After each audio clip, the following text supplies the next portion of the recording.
So before this pool fills up, it's time to start doing some bonding. And a lot of people use the term bonding and grounding interchangeably, but they're not exactly the same, especially when it comes to the pool equipment here. So before this pool fills up, actually new code requires that you bond the water itself. So what code is essentially asking for on this type of a pool? We have metal walls, we have metal uprights, we have the water itself, and we have electrical equipment out here. If we had any metal pipes, that would also be included. Long story short, when you bond everything together, you're essentially tying everything together from the water to the steel structure, again, metal, anything that can be electrified. So here's the thinking behind this. When you have electrical equipment out here, they can either build up, say, a static charge, a higher charge than normal on a pump. That's not actually that uncommon, or you could have a short or some other problem. So what bonding is going to allow to happen, should we have any sort of electrical issue out here, all pieces of equipment are bonded together. There is no arc, there's no jump. That's the way electricity flows. It's going to go to something it's positively charged to. Long story short, you don't want to be that charge in the middle. So say the pump was malfunctioning right now and I didn't know why, and I happen to touch it, or I happen to be inside the pump pulling that strainer basket out and I'm touched to the water, or the pump shorts out and it's trying to find a path through water. Ultimately, I don't want to become that path. I don't want to touch the metal wall and something be going on. I don't want to touch the pump and something be going on. And you want everything tied together so there is a free flowing path. There's no jumps, there's no arcs. And again, you don't want to become that path that it goes through. So when everything's bonded together, well, it's nice and uniform. There's no arcs to jump. Think about static electricity. You build up static electricity, you go to touch your car door, for example, that arc, that jump, that electricity that you have built up is trying to leave you and find a path. It's that arc and jump that you feel. Whereas if you were already bonded to the car, hold on to that metal, you go rub your feet around all day long or whatever it is, building up that static charge, it's already passing through you. There's no arc, there's no jump. So think about it that way. Now we're also going to have to properly ground this system back to, well, the main panel grounding. That's what National Electric Code asks for, that any tie-ins from a home to a pool, everything goes back to the main point of grounding, which we took care of. We have 2 grounding earth rods in at the house at the main panel back whenever I built and wired this. So we're going to get into all that in this episode, but before the pool fills up, believe it or not, we're going to bond the water. This was new to me, but it makes perfect sense, and I'm sure some of y'all aren't familiar with it too, and it's in brand new code. So you may have an old out-to-date pool that's not going to have all the bonding that we're about to cover in this episode. So long story short, pull out your little strainer basket out of the skimmer itself. Right now we're empty, but the water is coming up, so let's work quickly. So take a look at this plate right here. See how it's concave? It's made to fit on the back side of this strainer basket, actually to not interfere with the strainer basket so it can go in and out. And it's going to mount on the inside of the strainer down here, and you can see it has a little bar that's going to come outside that's going to give us a grounding lug. And this will actually seal up through a hole that we're about to drill. So it's designed to not interfere with the basket, but it's also designed to constantly be inside in contact with the water. Excellent little design, whoever thought this up. All right, so I took all the hardware off of that bolt except the rubber sealing washer. All this goes inside and will come out that hole that I just drilled in. All right, so we'll tighten up that first nut, sandwiching that rubber washer in there and sealing everything off. Then we'll install what I call a grounding lug. So this big bolt comes out right there, and you can pinch your grounding wire in there, and then we're going to bolt this on, so we're making contact with the water. And see, I use the term grounding, even though we're bonding. It's just too easy to use. All right, let me show you what we got going on here. The plate is now down inside. Water level will stay all the way up to here, so the plate will be completely submerged. And now we have a lug that we can put copper wire in and bond everything together. I'll show you this once my wire comes in and we actually do the entire structure pool bonding, but all pool pumps should now come with a bonding lug as well right there. That's how we tie it to the pump.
Okay, let me show you what all I have done here and explain. This is the rest of the bonding process, and this is very important for pools.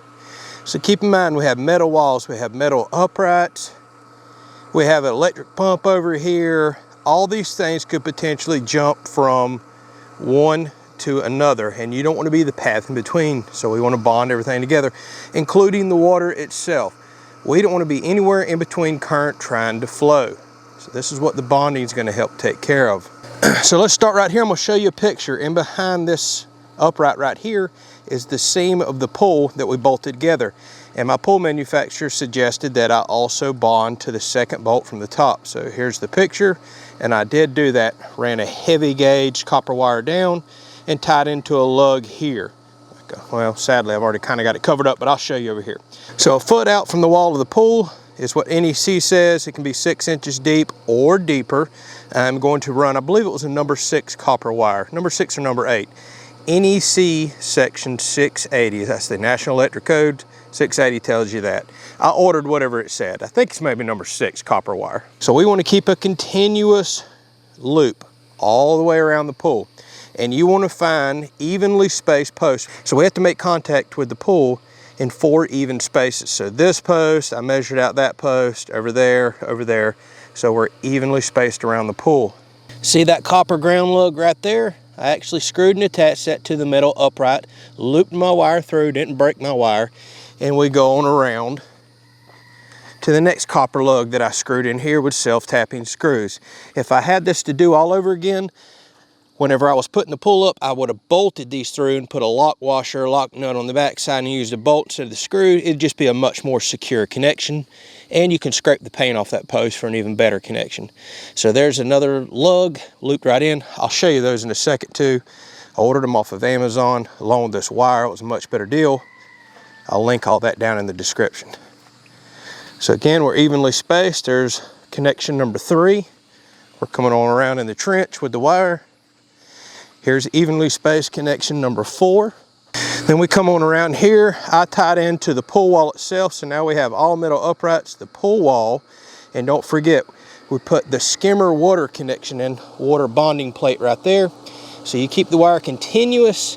I did tie in down there on that lug to the connection I made behind the upright, the picture I showed you. Came back out, looped through, now we're making contact with the water. That wire is coming over. Pretty much all new pool pumps are going to come with a bonding lug right here on top of the pump. This is our final connection point, and we are bonded here.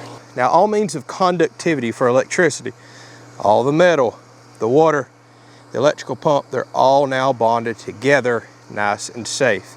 If we were going to have a metal railing around this pool too, it's a good idea to go ahead to bond to that railing as well. All right, so that takes care of the bonding. It's also best to go ahead and put your wire in if you've excavated down for your pool. I had to redig this for some reasons. It took me a while to get my wire in, and it was raining a lot, so I went ahead and filled the pool in.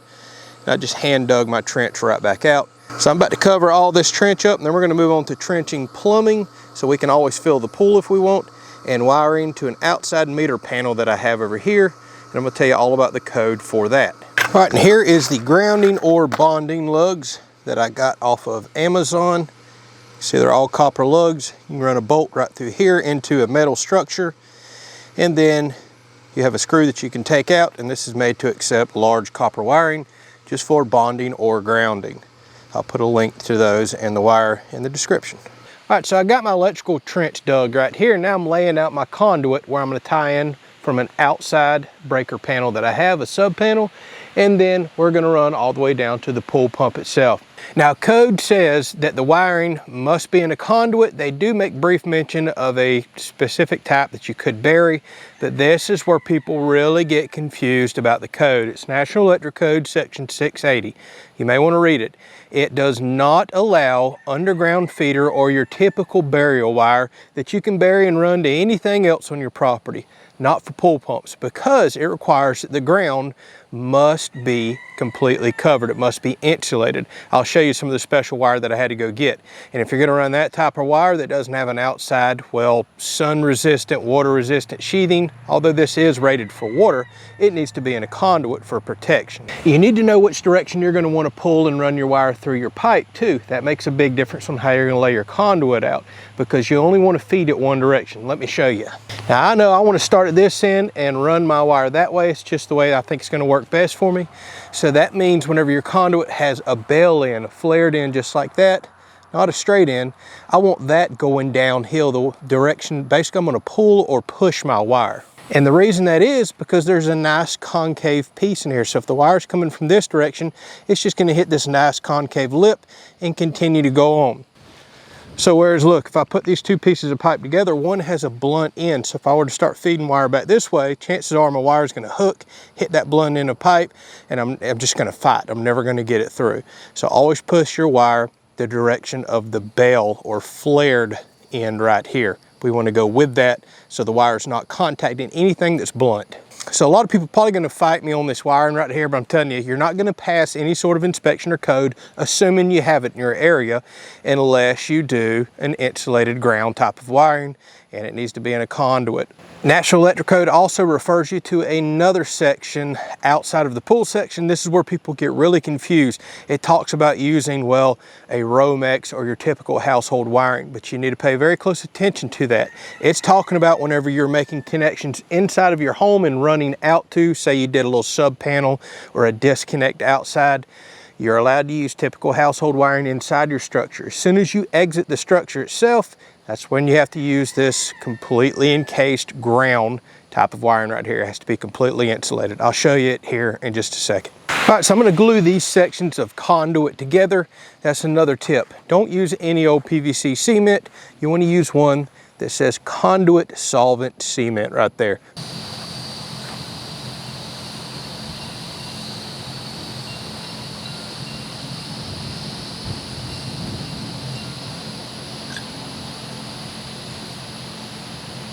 Take some tape and always tape up the ends of your pipe until you're completely done running everything around so you don't get dirt all in it.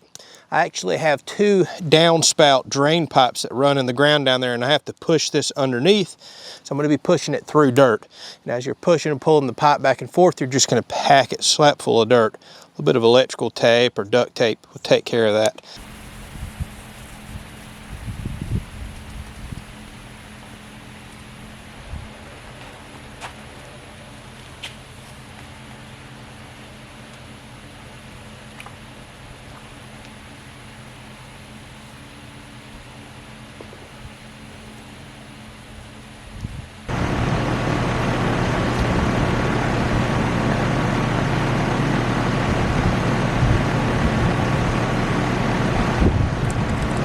All right, so here's the wire that I'm using. I know I've talked about this a lot, but I think looking online and reading a lot of forums and all, this is the #1 screw up that most people make.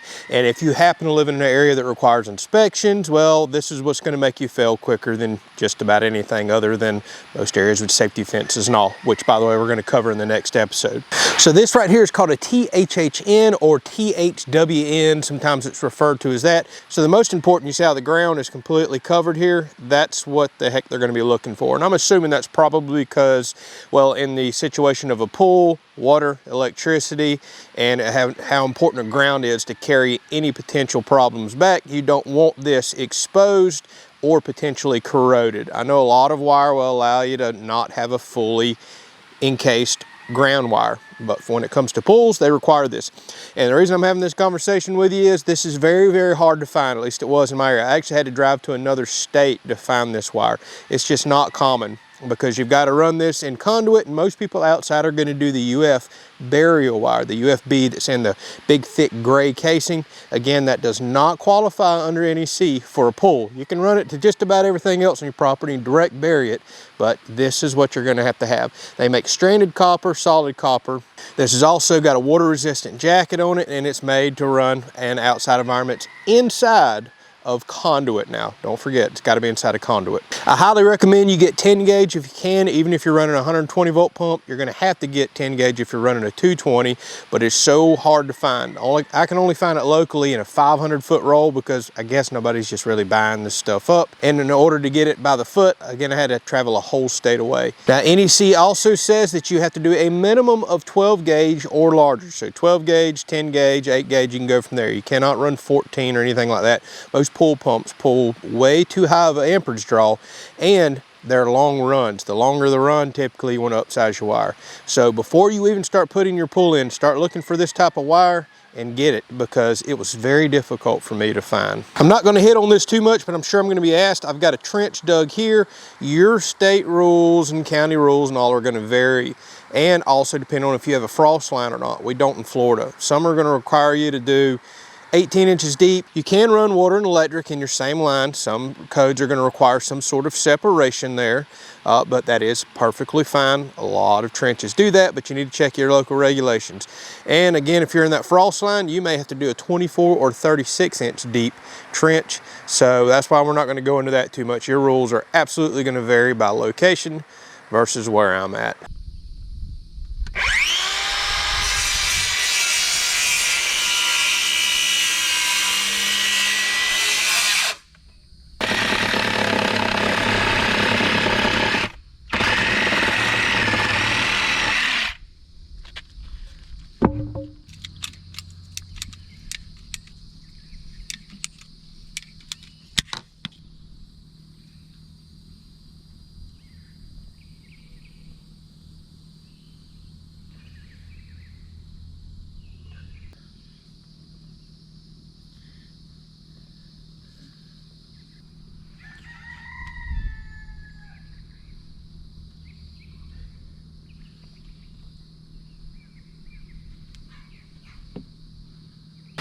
So I'm setting up a simple post here for now. I'm going to mount the water, and then I'm going to put a large pressure treat plate on this side for my pump timer switch. I want to be able to cut the pump on, set the timer. We're going to show you that here in just a second and allow it to run.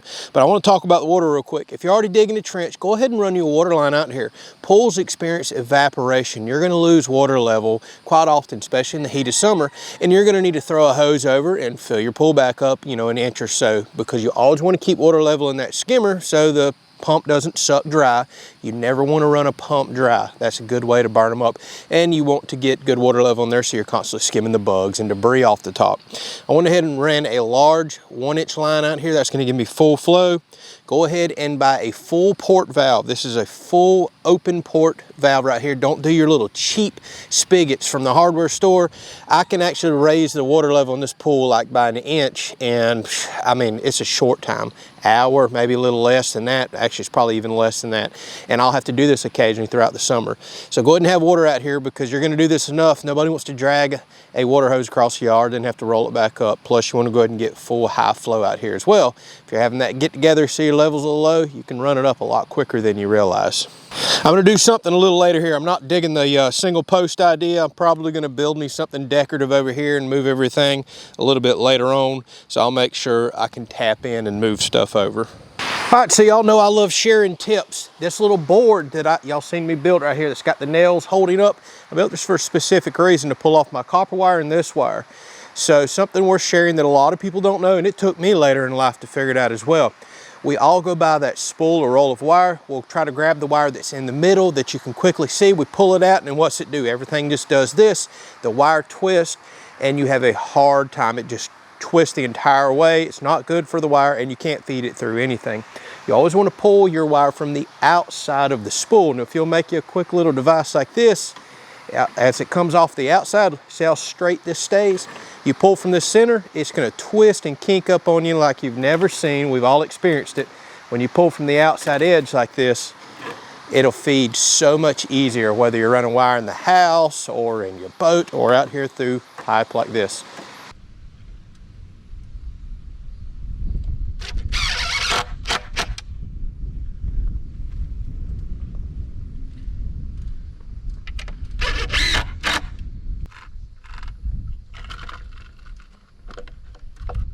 All right, so quick read through the National Electric Code says that any receptacles around a pool need to be at least 6 feet away. So whenever I poured my concrete slab, I knew that I was going to be 6 feet, 1 inch away roughly with my receptacles. Now it also has a disclaimer in there that any servicing receptacles, which we're going to put a servicing one out here, which is just your standard powered receptacle, not one that's hooked up to a pull timer or the twist lock, which I'll explain here in a second. It says those must be anywhere from 6 feet to within 20 feet of a wall. They got to be within a 6 to 20 foot range. Again, remember, nothing needs to be within 6 feet of wall, and that's so you probably can't be in contact with the outlet, the water, vice versa. So keep in mind, if you're putting in a servicing receptacle, it needs to come in first. You need to come through it, then you need to go out to your pull timer, because your pull timer cuts power off and on.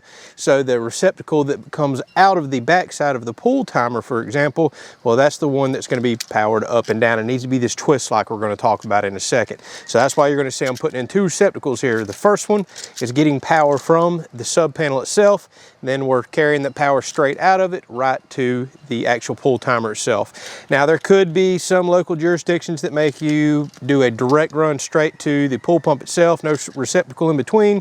I didn't see any of that. And I always encourage anybody that's watching this for information or learning, read the comments down below, because there's going to be a lot of people going to give their input that are professionals or that have different codes in their area, and they're going to fill in some information. So always read the comments down there. Don't just take what I say. So let's talk about GFI receptacles. There's 2 ways you can do this here. National Electric Code says that pretty much any outdoor receptacle, especially a pool pump, must be ground fault interrupt protected. And you've got 2 ways you can do that. I can either put a $70 GFI breaker in at the sub panel that protects anything on this run out here, or you can put in, I got these for $20 at Lowe's, a actual GFI receptacle itself. I always recommend the receptacles unless you're going to have multiple receptacles in line. Then sometimes it financially makes more sense to buy the $70 breaker. For example, if you were going to do more than 3 of these, it's better to do, well, the breaker itself. So there's something we need to discuss about these GFI breakers. What you're probably not going to be able to see because the camera is not going to focus, but on the back side it says line and load. Hopefully it'll focus off my face to that. Line comes in up top. That is your power in, your line fed in. Load is the bottom, what you continue out onto my pull pump timer, or to, if I want to daisy chain more receptacles down the line. So this is also something I learned later in life. One GFI receptacle up front protects everything downstream. You ever notice how if you have one trip in your house, sometimes you have to go around and keep checking, it kills all the outlets on that line. That's why you need to be very particular about the way you wire these up. Line in up top coming from the panel, load out, so everything downstream is technically now GFI protected, just as if I were to put a GFI breaker in back down at the sub panel. It's also very important to remember, always ground these, and I'm actually using plastic exterior boxes today, but if you're using a metal exterior box, you're going to have to loop your ground off of this and go ground the metal box itself, because it could conduct electricity. You don't have to do that with a plastic box. All right, so while we're talking about electrical, the National Electric Code also says that any of your connections for your pool pump itself has to be a twist lock connection, and it has to be a single receptacle. You cannot put a double one like I just showed you. You can for your servicing equipment, but for the pool pump itself, sadly that means I'm gonna have to cut the pool pump wire because it does not have a twist lock design. So it actually wants something like this, where you'll take a 3-prong twist lock plug that goes in, you turn to the right, it locks, and that's so it can't actually be pulled back out, or you potentially get shocked, make any contact, any bad connection, and it has to be a locking style. That's a bummer, but that's what the code calls for, because now I have to modify the cord on my pool pump and cut the standard receptacle plug off of it, which is fine. The wires will be color coded on the inside, and it's easy to wire one of these up, but I hate modifying equipment in case you ever have to return it. All right, so let me show you what we got going on here. Don't forget, we have our powered receptacle here. This all the time has power, and we're calling this our maintenance receptacle. Far away from the pool wall, and I can plug in lights here because eventually we're going to do fountains. The power jumps off that GFI, which now protects everything downstream. Remember, that's on the load side, comes out in here into our pool pump timer. If you look inside the pool pump timer box, here's all your connections. You can see A right here on the left says neutral. Number 1 shows that's our line, that is our input side. And number 2, this is our output side. This works basically just like a light switch. It's just breaking power. So the first one is neutral. We have neutral coming in. We make our connection going out. And contrary to popular belief, you can connect 2 copper wires as long as they're rated for it. And I'll show you that on a breaker here in just a second. Second, this said this was our line in. You can see that's our GFI protected power coming in. Third, this is our line going out, and we're going to wire in our twist lock receptacle right here. Ground makes contact up here. That's required because this is all metal, and then continues back out. We definitely want to make sure our pool pump is also grounded. Now again, I'm not a certified electrician. Read the comments. Some people may have some input on this, but looking at the way this is here and reading the National Electric Code, this looks correct to me, but people are more than welcome to correct me down in the comments. All right, let me show you what I just done here. I cut the cord off the end of my pump. I hate doing this, but again, National Electric Code says I have to have a twist lock plug. And on the back side, you'll see there's your typical wires we've been working with all day long. Green for ground, white for neutral, and black your line or your hot. And don't forget, black always goes to gold, neutral goes to your silver, and this one's green for green. So I'm going to put this plug together, then it actually twists and locks in there. There is a knockout in the bottom to run the wire out the back side. And we're set up and ready to go. They're tidying up some wires and testing this clock. We'll need to set it too. All right, so fortunately for me, I have 2 spaces remaining in my sub panel outdoors. And as powerful as a pool pump is, mine is 12 amps. You should put it on a dedicated circuit. I am running a 20 amp breaker here, and the National Electric Code says that you should always rate your breakers at 80% capacity. You want to leave a buffer there. You wouldn't want to run, say, a 12 amp pool pump or a 15 amp pool pump on a 15 amp breaker. You want to run at 80% max capacity. So with that said, me having a 1.5 horsepower pool pump, I really need to have it on a dedicated breaker. Now, if you're running a much smaller pool pump, 1/2 horse, 3/4 horse, and say you didn't have room in your box to add another breaker, believe it or not, you can actually double wires up on breakers if they're rated for it. I'm always hesitant on bringing that up because I don't really suggest it, but sometimes you just don't have room. A lot of people say you have to pull a wire out and wire nut off to the side, but check this out right here. I always like bringing this up because it's a little known fact to a lot of people. Okay, just focused in. You see on the front of this, over here on this side, it shows a single wire. Maybe it'll focus, and it says AL or CU, aluminum or copper. AL and CU is on the periodic table to name aluminum copper. You see on the other side, it's showing 2 wires, and it says CU only, just copper. So it's saying you can do a single aluminum or single copper, or you can do double copper on this particular one. If you flip this over and look underneath, this is where the wires go in. You loosen that screw up. You see how there's a hump on either side to accept 2 wires? See the 2 holes either side? That's why you're allowed to double up on this. And I'm bringing that up because the same 2 humps were also on that timer box out there for me to combine my neutrals. The other thing you can do is just wire them together, twist, and make a pigtail with another one coming off. I personally like, if you're using 2 wires of the same side, clamping right here. Now, if you don't clamp correctly, or if you use 2 different size wires, which is already all kinds of wrong, you run the risk of arcing across or arcing to the wire because they're not clamped correctly. So be very careful doing that. But I want to let you know, a lot of people are going to come to a sub panel like this or a main panel, not have any spaces available.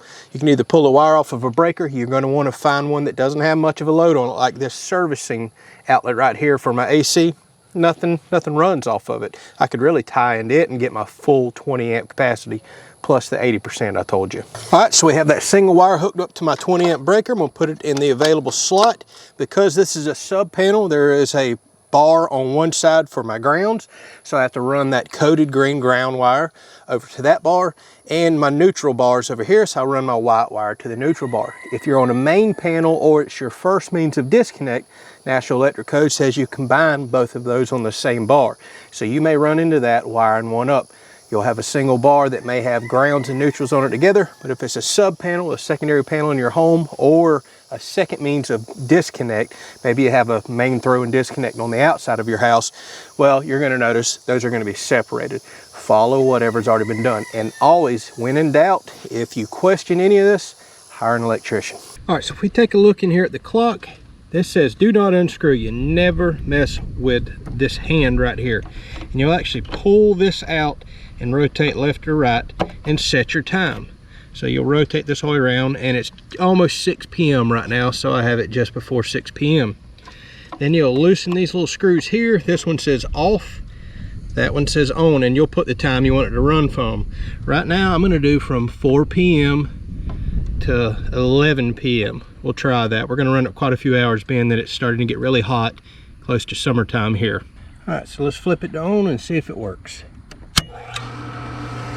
Okay, full pump is on. All right, well, I think that's gonna wrap this episode up. Now we have an automatic timer, which is great. I don't have to remember to come out here and plug anything in anymore and turn the pump on. And I can adjust it as needed for winter, for springtime, summer, however long I want this pump to run. And as you can see, I wired in a second outlet down there off of the timer itself to turn my ionizer off and on along with the pool pump. There's no point in having the little ionizer running 24/7 wearing that anode out. So I wired in that extra outlet since NEC says I can only have a single locking outlet for a pool pump itself.